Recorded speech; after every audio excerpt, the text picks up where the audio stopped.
ইসলামের ইতিহাসে এমন একটি যুদ্ধ আছে যেখানে মুসলিমরা শুধু একটি বাহিনীর মুখোমুখি হয়নি। তাদের বিরুদ্ধে একত্রিত হয়েছিল আরবের বহু শক্তিশালী গোত্র। একটি বিশাল জোট মদিনাকে চারদিক থেকে ঘিরে ফেলেছিল। মনে হচ্ছিল মুসলিমদের শেষ সময় এসে গেছে। কিন্তু ঠিক তখনই জন্ম নেয় একটি অসাধারণ কৌশল, একটি কৌশল যা ইতিহাস বদলে দেয়। এই যুদ্ধ পরিচিত খন্দকের যুদ্ধ অথবা পরিখার যুদ্ধ। আজ আমরা জানব এই যুদ্ধের সম্পূর্ণ ইতিহাস।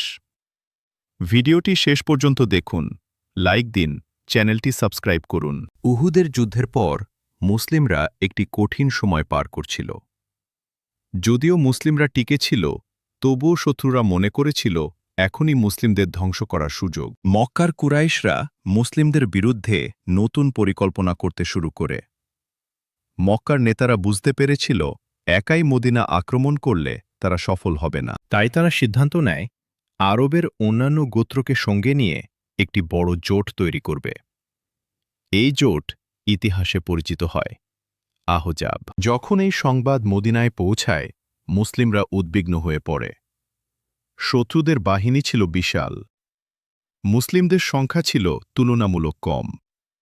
এই পরিস্থিতিতে রাসূলুল্লাহ সাল্লাল্লাহু আলাইহি ওয়াসাল্লাম সাহাবীদের নিয়ে পরামর্শ করেন। এই সময় একটি গুরুত্বপূর্ণ পরামর্শ দেন সালমান আল ফার্সি রাদিয়াল্লাহু তাআলা আনহু।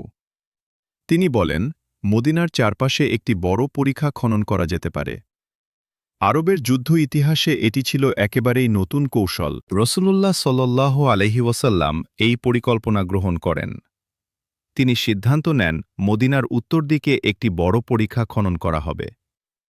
এটি শত্রুদের অগ্রযাত্রা থামিয়ে দেবে। মুসলিমরা খন্দক খনন শুরু করেন। রাসূলুল্লাহ সাল্লাল্লাহু আলাইহি ওয়াসাল্লাম নিজেও এই কাজে অংশ নেন। তিনি সাহাবীদের সাথে কাঁধে কাঁধ মিলিয়ে কাজ করেন। এই দৃশ্য সাহাবীদের মনোবল বাড়িয়ে দেয়। খন্দক খননের সময় মুসলিমরা কঠিন কষ্টের মধ্যে ছিলেন। খাদ্যের অভাব ছিল, ঠান্ডা ছিল। তবুও তারা ধৈর্য ধরে কাজ চালিয়ে যাচ্ছিলেন। একদিন খন্দক খননের সময় একটি বিশাল পাথর সামনে আসে। সাহাবীরা সেই পাথর ভাঙতে চেষ্টা করেন, কিন্তু তারা সফল হন না। তখন তারা রাসূলুল্লাহ সাল্লাল্লাহু আলাইহি ওয়াসাল্লামের কাছে যান।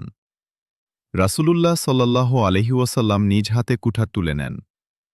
তিনি পাথরের উপর আঘাত করেন। প্রথম আঘাতে একটি আলো ঝলক দেখা যায়। তিনি বলেন, পারস্যের দুর্গসমূহ বিজিত হবে। দ্বিতীয় আঘাতে আরেকটি আলো ঝলক দেখা যায়। তিনি বলেন, রোমান সাম্রাজ্যের শহরগুলো বিজিত হবে। তৃতীয় আঘাতে পাথর সম্পূর্ণ ভেঙে যায়। জাবির ইবনে আবদুল্লাহ রাদিয়াল্লাহু তাআলা আনহু দেখলেন সাহাবীরা অত্যন্ত ক্ষুধার্ত। তিনি বাড়িতে গিয়ে তার স্ত্রীকে বলেন যেন কিছু খাবার প্রস্তুত করা হয়। তাদের কাছে খুব অল্প খাবার ছিল, কিন্তু সেই অল্প খাবারই পরে অনেক সাহাবীর জন্য যথেষ্ট হয়ে যায়। এটি ছিল একটি আশ্চর্য ঘটনা। অবশেষে খন্দক খননের কাজ শেষের দিকে পৌঁছে যায়। মদিনার চারপাশে একটি বিশাল পরিখা তৈরি হয়। এই সময় শত্রুদের বিশাল বাহিনী মদিনার দিকে অগ্রসর হতে থাকে। কিন্তু সামনে অপেক্ষা করছিল একটি অপ্রত্যাশিত বাধা।